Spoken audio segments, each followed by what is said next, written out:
Zonja dhe zotrin, përshëndetje dhe mirë se vini në ora 0. Ky është takimi i radhës, sikurse çdo mesnatë nga e hëna në çtun, për të njohur me titujt kryesor të disa prej gazetave më të rëndësishme në vend, cilat e kanë mbyllur faqen e tyre të parë dhe e kanë nisur në redaksinë e ora 0. Për të folur për zhvillimet politike ditës, të ftuar në studio kam zotin Kreshnik Osmani, kryetari i Partisë Shqiptare Adheu. Zoti Osmani, faleminderit që pranuat ftesën dhe jeni për herë të parë në ora 0. Faleminderit, kënaqësia është e ime, faleminderit ju për ftesën. Shkurtimisht me gazetat, rikthehemi më pas me bisedën në studio. E nisim këtë blok të parë si zakonisht me gazetën Koha Jon. Kjo e përditshme ka si krye artikull: ftesa e Berishës, gratë të gjitha bindjeve votoni Partinë Demokratike. Kombenta për gruan, kryeministri, iniciativa e lirë në 4 vjeçarin e ardhshëm do lulëzoj 4 herë më shumë se vitet e shkuara. Berisha së bashku nuk lejoj maskën të dhunoj lirit dhe të drejtat tuaja, zgjedhjet e 23 qershorit, përcaktuese për të ardhmen evropiane të vendit. Bregu, dënimi më i madh që mund t'i bëni Ramës, mos i jepni votën, e lezonin faqen 5. Me foton kryesore shoqërohet shkrimi Topalli në Shkodër, 3088 të rinj bashkohen Partisë Demokratike. Në brendësi, kreu i Partisë Socialiste Rama, shëndetësia nuk është mall, do ta ofrojmë falas. Për vjetori, imami, rilindja e Shqipërisë ndodhi në vitet 90, e lezonin faqen 7. Mëtej, La Repubblika, Musaraj, Shqipëria në NATO prodhon stabilitet. Në faqen 8, turizëm, shtypi gjerman, për pushime zgjidhni Shqipërinë. Dhe risia, internet falas në Tiranë, ja 15 zonat ku përfitohet në faqen 13.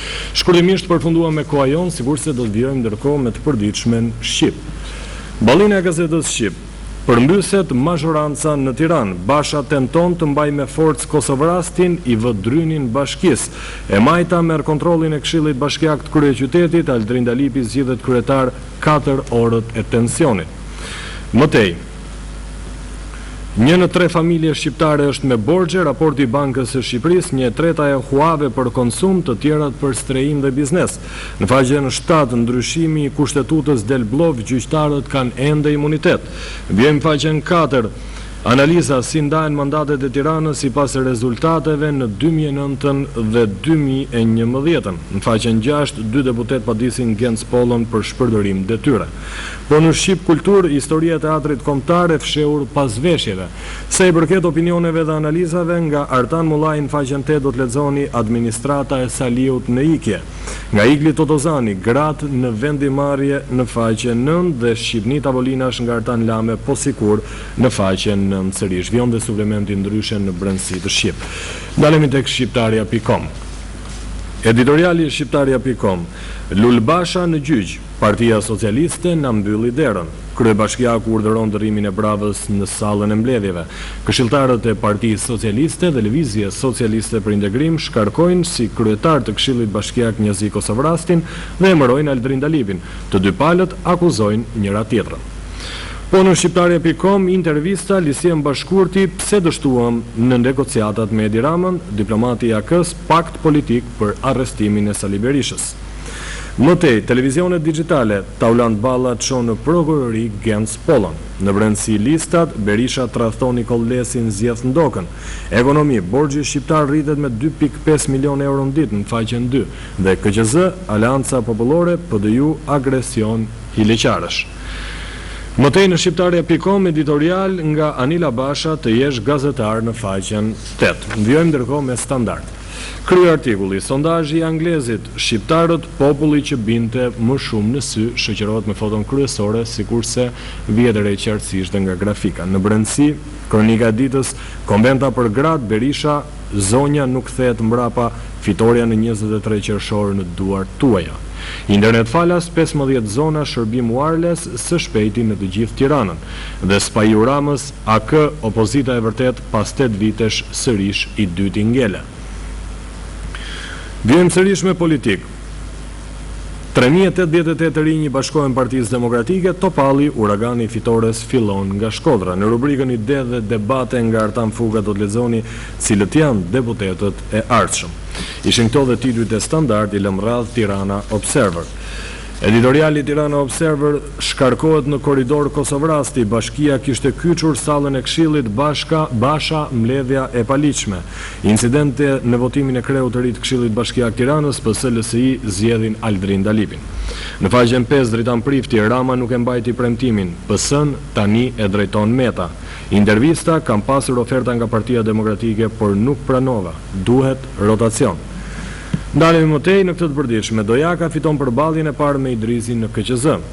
Në faqen 7, Fije Shehu ju rrëfej krimet që fshije në Minier, kërkoi dëmshpërblimin. Ishin këto dhe titujt e gazetës Tirana Observer, hapin ndërkohë gazetat partijake me integrimin organ zyrtar i Lëvizjes Socialiste për Integrim, ka si krye artikull Bashkia Tiran opozita rikthen me vot mazhorancën në Këshill. Shezai Rokaj, demokracia vepron nëpërmjet rregullit të shumicës. Në faqen 4, Ilir Meta, mbështetje për biznesin Fason, synojmë dyfishimin e eksporteve shqiptare në 4 vitet e ardhshme. Dhe Petrit Vasili janë të mirëpritur si kontribut i shtuar për rotacionin, strukturat e aleancës Kuqezi në Fiere Mallakastër shkrihen me Lëvizjen Socialiste për Integrim. Po në gazetën Integrimi, të tjera zhvillime, OSB Odir, do flasim me 20 për zgjedhjet e 23 qershorit në faqen 5. Ndalemi te Kombëtare, organ pranë Partisë Drejtësi, Integrim dhe Unitet.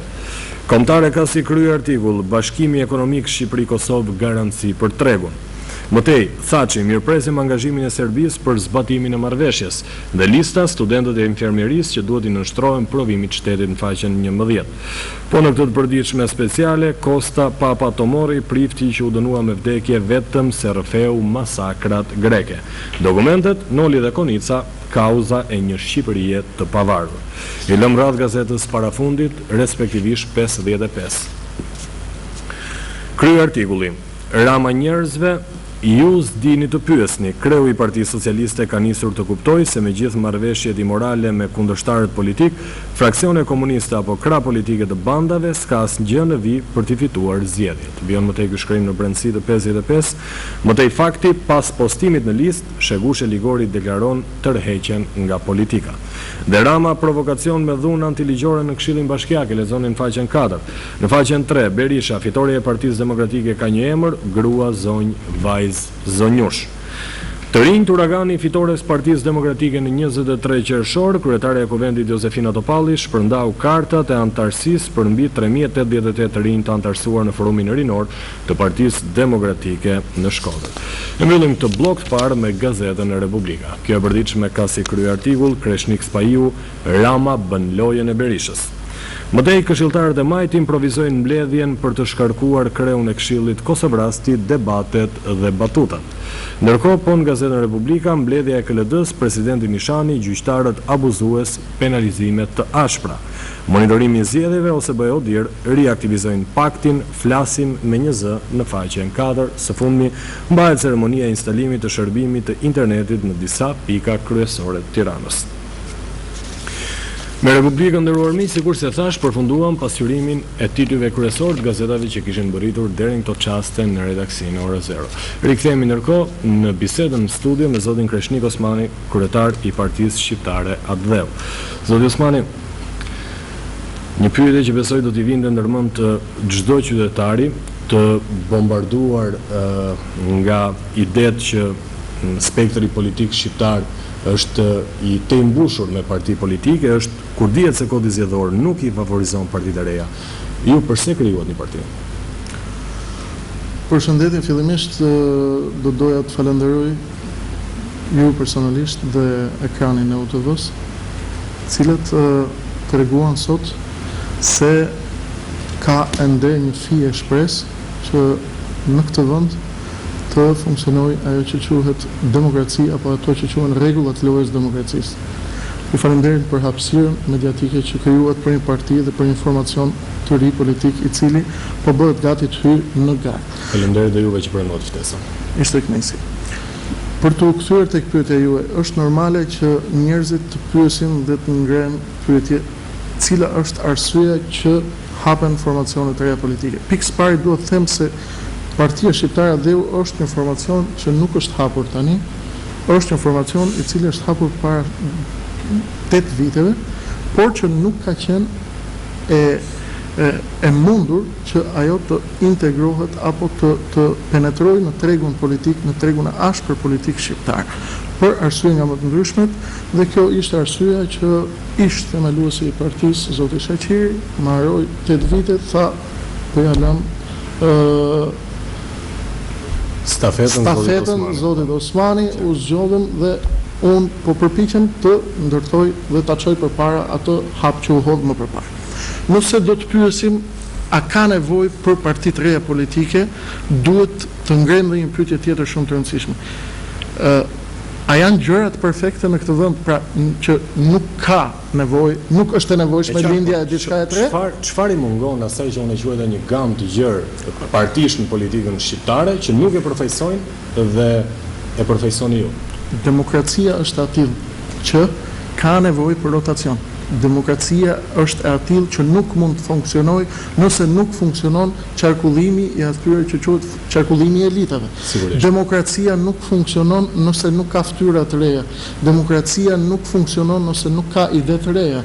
Demokracia nuk mund të quhet funksionale nëse ne do të shohim në një vend post-diktaturë, një vend që përjeton një gjendje tranzicionale politike 20 vjeçare dhe një 70 deri në 80% e antarëve të parlamentit janë të njëjtat fytyra që kanë qenë në fillimet e demokracisë.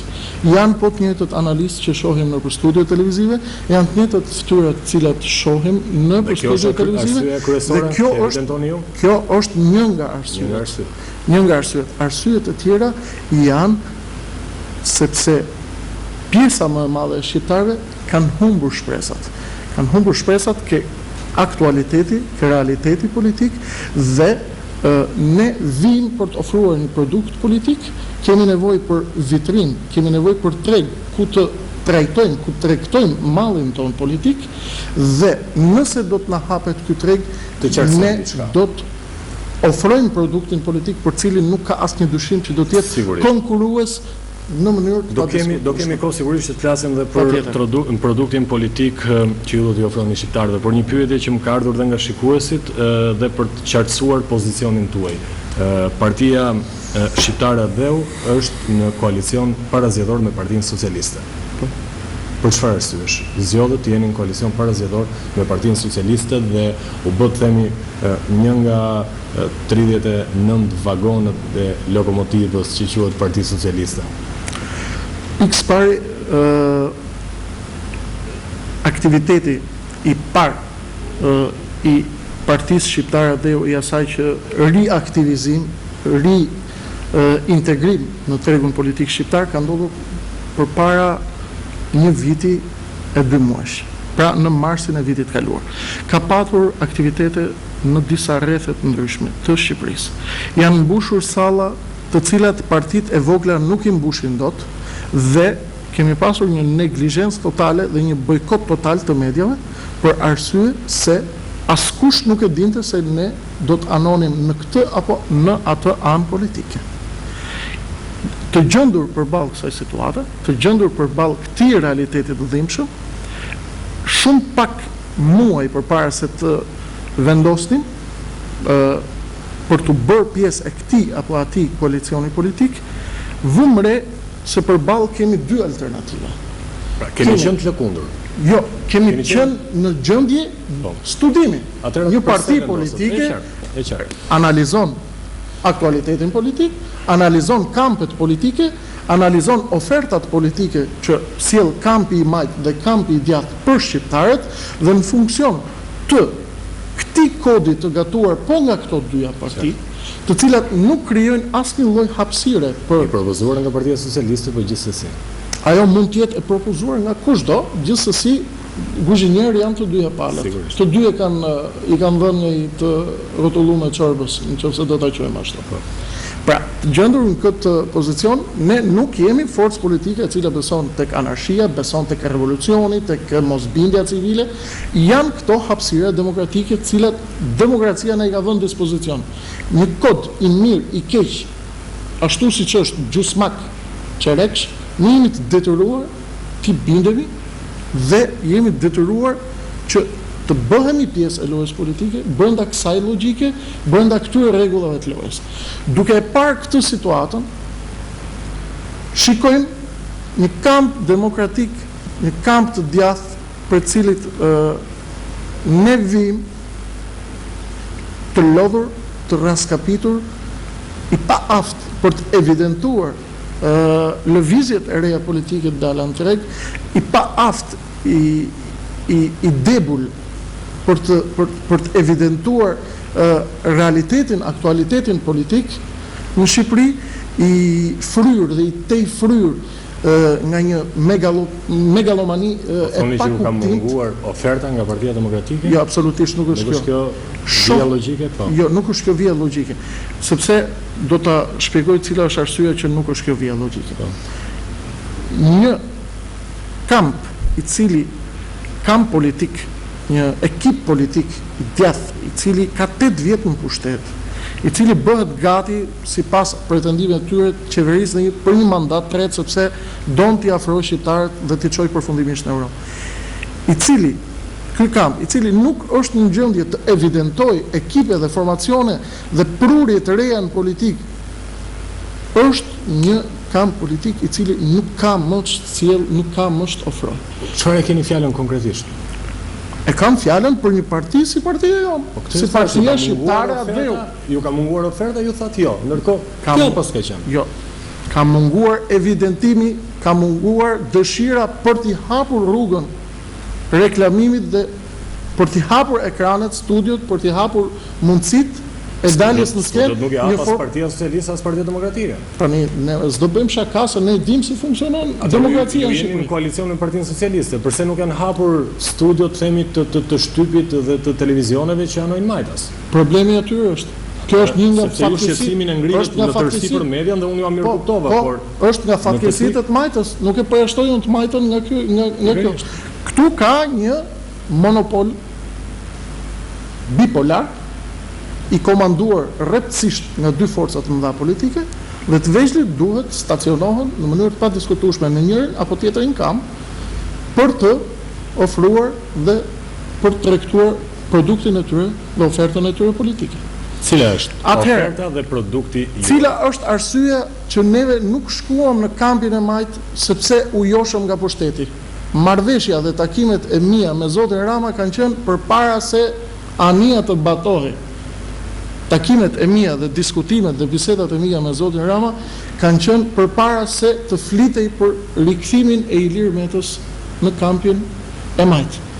Ky ishte një tregues që ne nuk gjërmuam aromën e pushtetit, nuk vrapuam pas instinkteve të pushtetit, por ishte një zgjedhje për një kamp i cili po radhitej fort, po mblidhej fort, po artikulohej qartë për të bërë atë që duhet, që quhet ndryshimi i madh. Mendoni se ishit në pozita që të kushtëzonit zotin Rama përsa i përket koalicionit? Si? Mendoni se jeni në pozitat për të kushtëzuar zotin Rama përsa i përket koalicionit? Atëherë, ne jemi në ato pozita që do t'i tregojmë vetëm pas 23 qershorit. Tani unë nuk mund t'tregoj ty në cilat pozita jemi.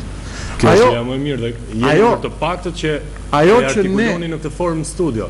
Që keni besim pas 23 qershorit. Po tani unë nuk do bëj pralla dhe të bëhem shakaxhi, të bëj humor me ty këtu, do marr 40.000 vota, 70.000 vota, do marr 35 deputeta dhe do drejtoj Shqipërinë. Jo, unë e vlerësova sinqeritetin. Pra, ne do të themi votat tona janë një mas votash të cilat shumë pak nuhatës politik në Shqipëri i kanë evidentuar dhe e majta u tregua e gatshme t'i rëmbej dhe e gatshme me një fleksibilitet llaftarshëm politik në bisedime për të ofruar gjithçka është e mundur që ne të bëheshim pjesë e kampit të rilindjes nëse do ta quajmë ashtu. Nëse quhet më, por çfarë ju garantoi zoti Rama kur thoni ishte i gatshëm dhe dha të gjitha garancitë që ne të bashkonim votat tona me Partinë Socialiste? Çfarë garantoi zoti Rama?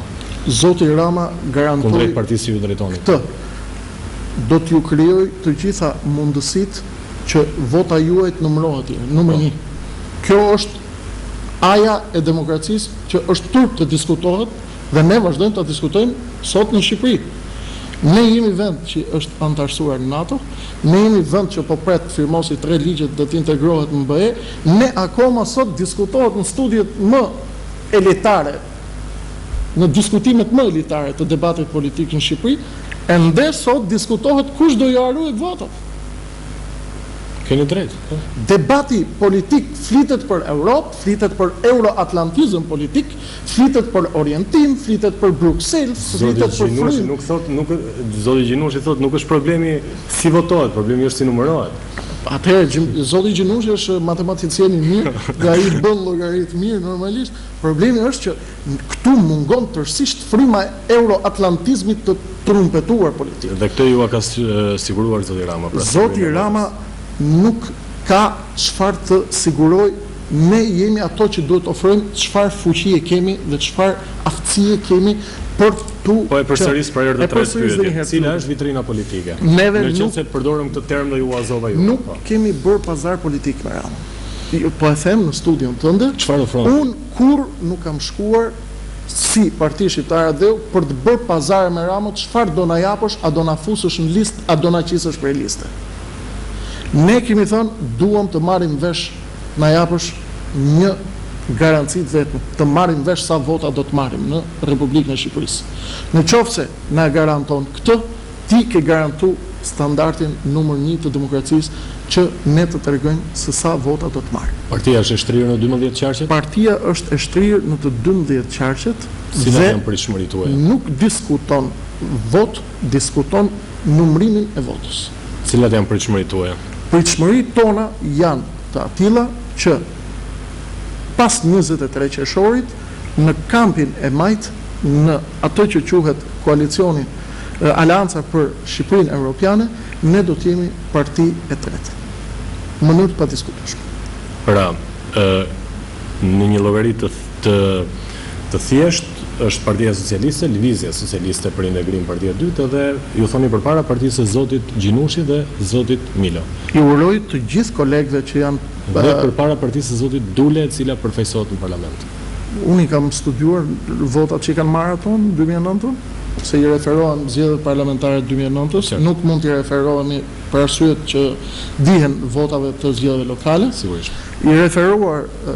Duke i referuar zgjedhjeve dhe numrave të 2009-s, unë kuptoj që këtu kemi parti cilat të pompozohen. Unë jam i detyruar për etikë politike, t'i uroj të gjithë antarëve që marrin pjesë në kampin ton politik suksese, patyshim, por se sot përfaqësoj Partinë Shqiptare Adeu dhe unë garantoj që më bën terreni, më bën kontakti me njerëzit, më bën strukturat që janë duke punuar, më bën fryma, sepse vota është frymë më tepër se sa numër. Nëse fiton fryma, nëse ka fituar fryma përkthehet dhe konvertohet në votë matematikisht. Apo ngjall frymë kjo opozitë? Kjo është një debat tjetër, hajde ta diskutojmë. Apo ngjall frymë opozita apo jo? Po. Dhe a ka ekip drejtues kjo opozita apo jo? Opozita vjen në pushtet pas 23 qershorit për më shumë se njerëz. E para, kemi një qeveri të konsumit. Kemi një qeveri e cila ka qeverisur keq shqiptarët për 8 vite. Ka arritjet e saj, për të cilat duhet t'i jipen meritot, por ka më shumë mëkate se sa arritje. Kjo është arsyeja më kryesore që e djatha duhet të dalë dhe të qetësohet, të ringjallet, të rilind, të rregulloj shtëpinë e vet, të rregulloj punët e shtëpisë vet, dhe të rregull politik. Ky është, nuk ndodh gjë më e madhe, nuk ndodh fatkeqësia e madhe. Dil në opozitë zotëri, jo lodhur, hapi krahun, jepi dorën fituesit, ta bëv zoti rrugën mbar, le të fitojë Shqipëria, ne kështu e konceptojmë demokracinë. Kështu e konceptojmë jemi në një situatë parazgjedhore të mërëzisht egër. Teorikisht jam shumë dakord me ju, por praktikisht kush do ta nxjerrë këtë mazhorancë e Partinë Demokratike humse në 23 qershor? Votat e shqiptarëve. Votat e shqiptarëve. Kemi këtu tani të flasim emër të gjithë shqiptarëve. Unë po them sa bind opozita. Bind opozita në gjykimin tuaj dhe për çfarë arsye është bind opozita? Opozita. Nëse arsyeja kryesore është konsumi i Partisë Demokratike, pastaj jo mbetet për të parë sepse sondazhet thonë që sigurisht të besueshme janë. IPR Marketing, unë nuk besoj se është një kompani serioze.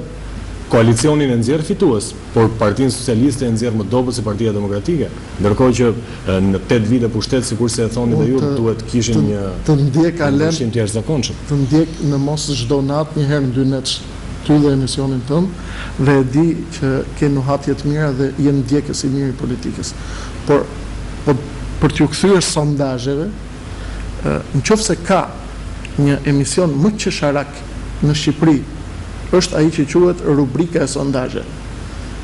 Në një nga sondazhet jo, po flasim për kompaninë e cila në 2009 IPR Marketing ka nxjerrë kompani italiane e cila në 2009 e ka nxjerrur rezultatin me 0.2% duhati. Tani këto historitë e sondazheve i dashur. Mirë, gjithsesi këto janë shumë evazive. Tani ta kuptoj. Jo, nuk është çështje.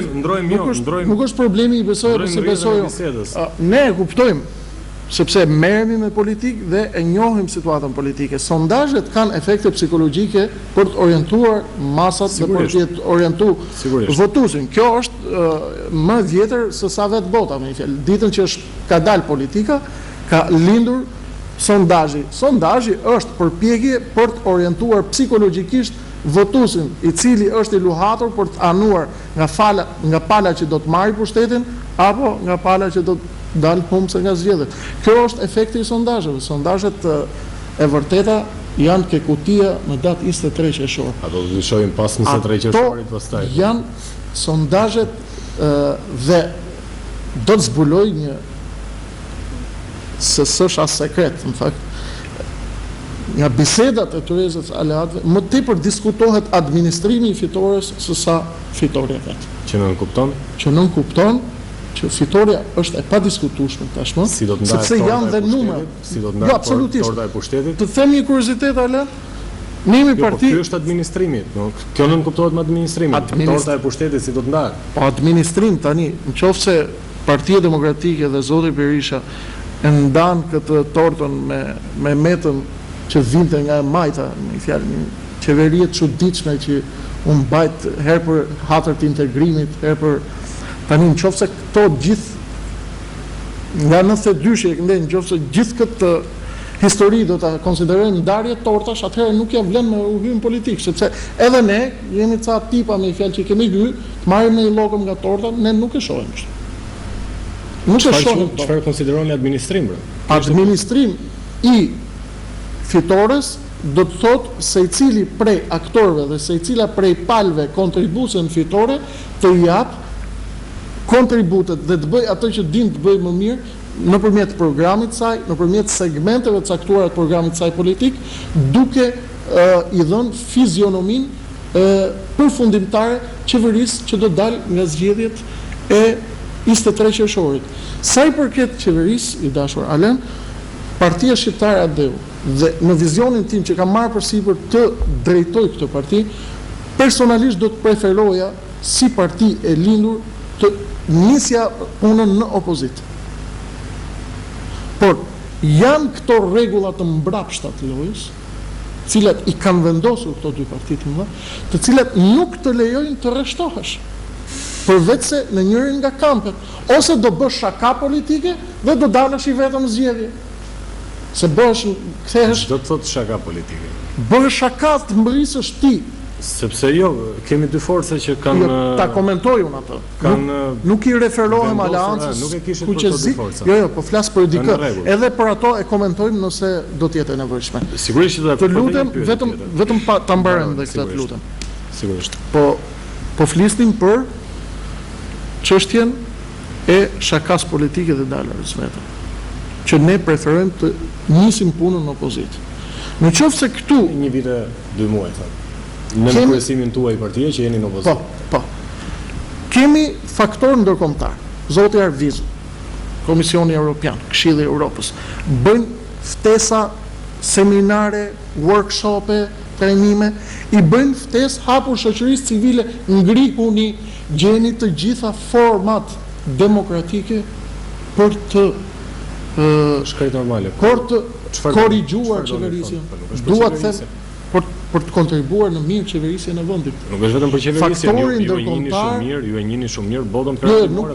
Problemi jonë është nuk po them sot Alen, kur kemi një problem me faturën e dritave dhe të energjisë ose kur mungon energjia, ne si qytetarë nuk grupohemi dhe nuk çohemi. Kur thrasin partitë politike ne jemi në shesh. Unë gjykoj që këtu konsiston thirrja. Ne nuk dalim shesh. Ne bëhemi koshient dhe ne nuk dalim shesh për dritat. Edhe për problemet që na lidhin me përditshmërinë tonë, që na lidhin me xhepin tonë, me kushtet e jetesës. Jam nga njerëzit që e kontestojnë përdorimin flagrant dhe banal faktorin ndërkombëtar, kështu tha ambasada amerikane, dua të them këtë.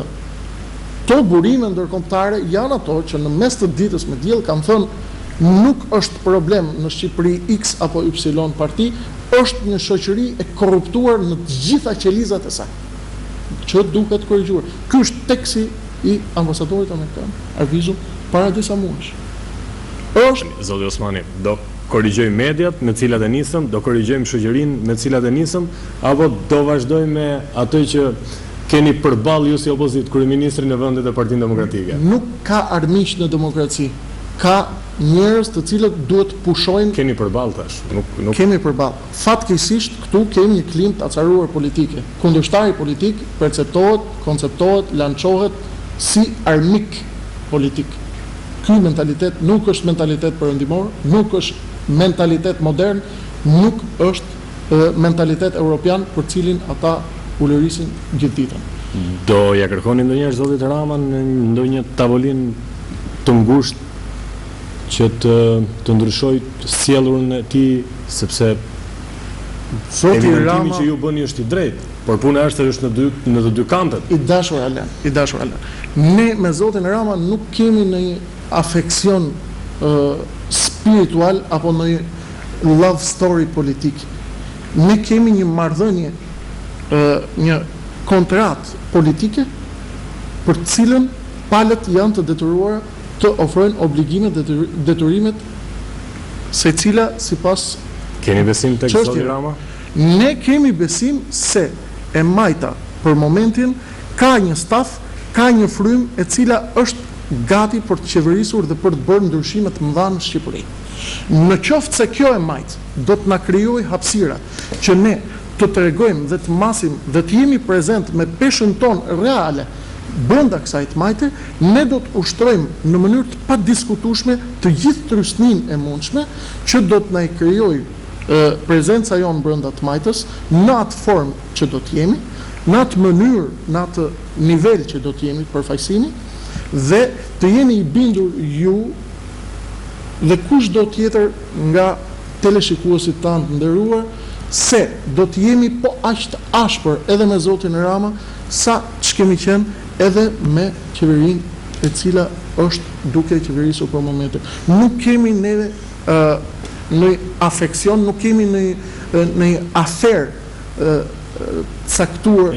Kemi kontratë politike, ndjejmë se ka një ekip, ka një kamp i cili është bërë gati qeverisë Shqipërinë, pas 8 viteve qeverisë të djathtës, jemi të gatshëm të ofrojmë kontributet tona për të rregulluar, për të stabilizuar vendin, për të bërë ato detyra të mbetura për ta çuar Shqipërinë në drejt Bashkimit Evropian, atje ku duan shqiptarët, të ndërmarrë gjithsej cili të bëjë mirë ato që din ta bëjë, dhe kështu plotësohet dhe formati dhe puna në ekip, kështu nuk fiton një individ, fitojnë ekipet. Mendoni se do të përfaqësonin parlament pas 23 qershorit dhe në cilin qark? Në mënyrë të padiskutueshme që do të përfaqësohemi vetëm nëse numërohet vota.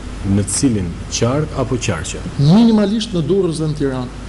Maksimalisht është një qark i tretë i cili është do të varet dhe nga kandidati që do të jetë i parë. E qartë, në Tiranë dhe në Durrës, pritshmëritë për këtë qarqe janë pothuajse të gjitha forcave politike, kush më shumë dhe kush më pak, por keni një po e quaj rival për sa i përket të koalicionit opozitar që është Lëvizja Socialiste për Integrim, nisur edhe nga sistemi.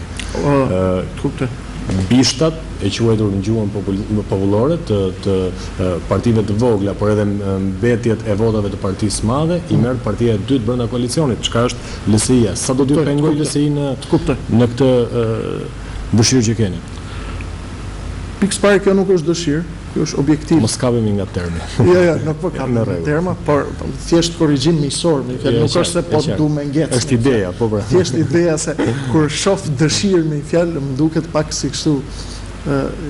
Atëherë po e them bindje. Ta them bindje?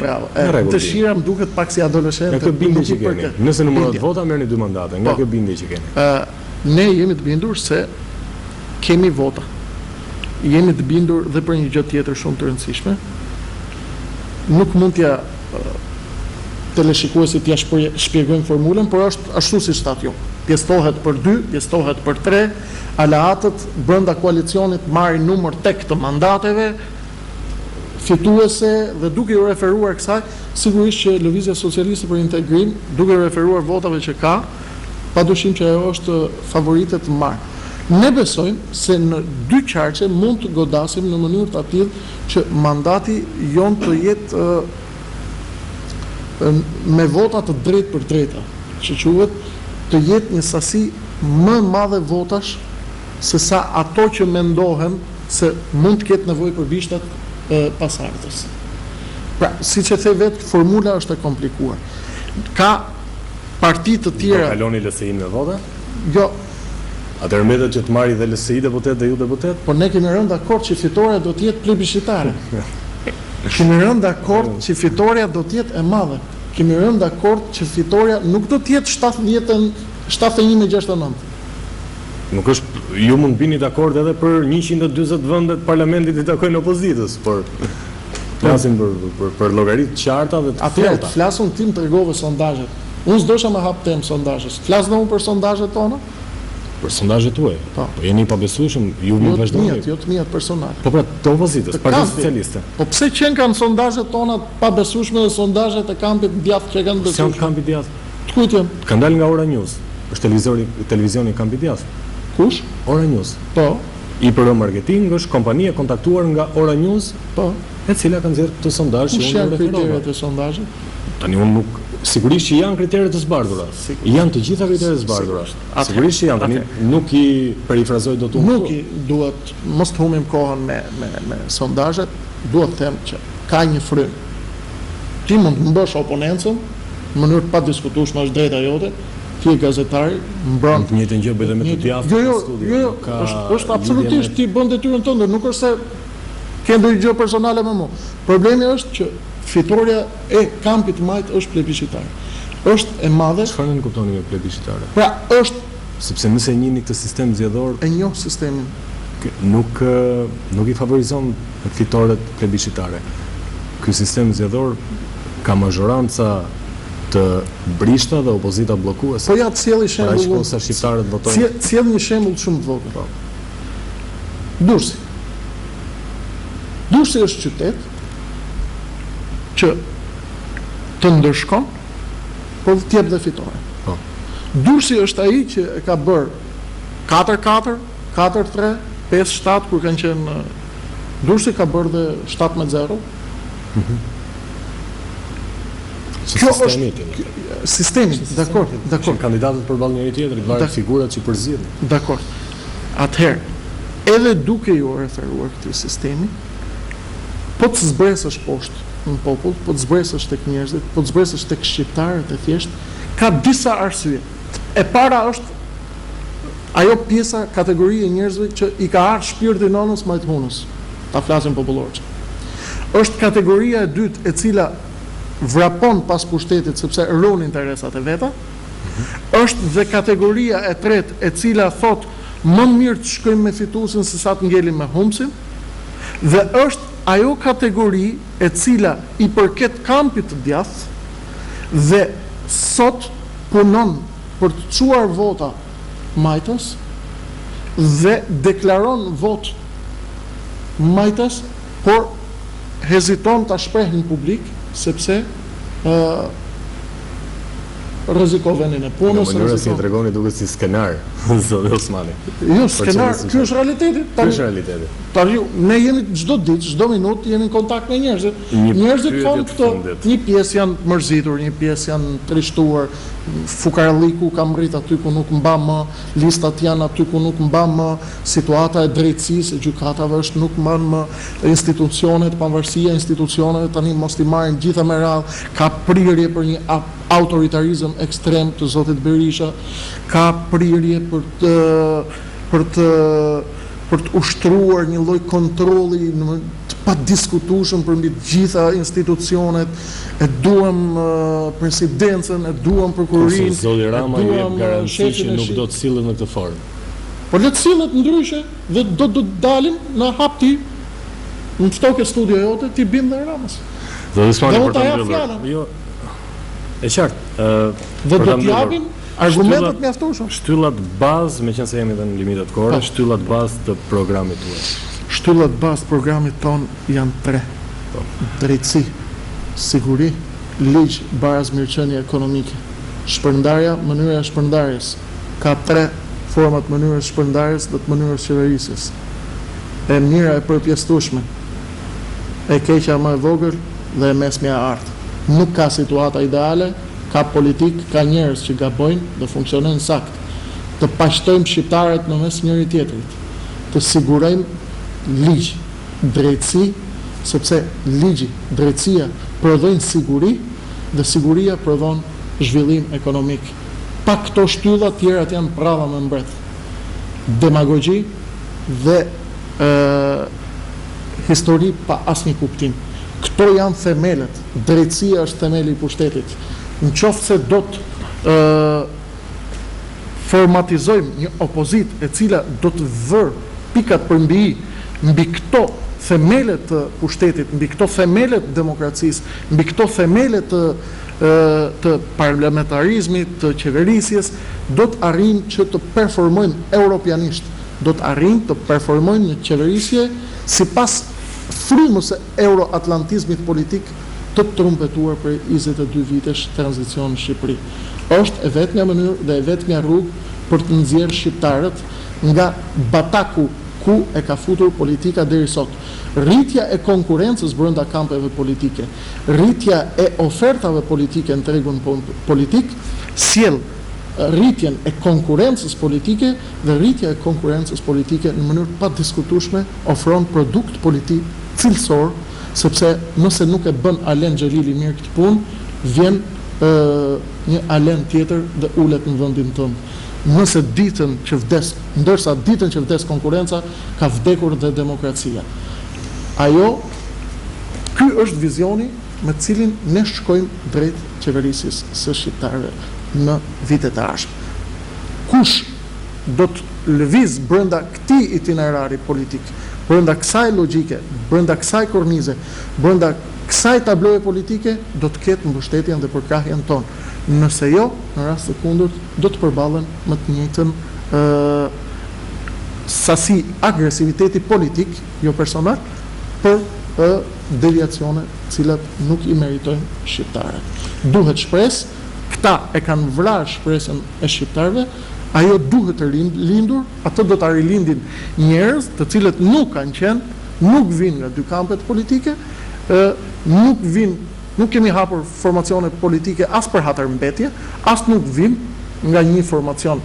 Nuk na doli atje, dolëm këtu, nuk na futën atje në listë, po hapim një parti tjetër, jemi figura të reja, sillim produkt politik, sillim markën tonë në tregun politik shqiptar. Të falenderojmë ty që na e hapën mundësinë, flasim sonte gjyqësore, inshallah i hapën dhe tjera të flasim një gjyqësore tjera para zgjedhjeve, dhe të tregojmë që mas 23 qershorit shqiptarët do të jenë gjithë lumtur, edhe ti do të jesh i lumtur që ka prurje të reja, ka vend për shpresë. Të gjithë, do të them në një fjali të fundit, njerëzit që po na dëgjojnë tani, se është mesi e natës, thonë mund mos kenë besim ke askush. Duhet them diçka. Nuk zhgënjehet kur ai që nuk beson tek askush. Porse ai që nuk beson tek askush nuk ka qenë i gjallë as një minutë. I bëj ftesë njerëzve të jenë gjallë dhe vetmja mënyrë për të qenë gjallë është të kenë shpresë se do të bëhet më mirë. Unë falenderoj, kënaqësi që kisha në studio. Kënaqësia ishte e gjithë. Shë me zotin Kreshnik Osmani, kryetari i Partisë Shqiptare dhe nderuar miq, përfundon ora 0 dhe për sonte. Unë ju falenderoj për vëmendjen, ndërkohë bashkë do të rishihemi nesër në mesnatë. Deri atëherë mirupafshim.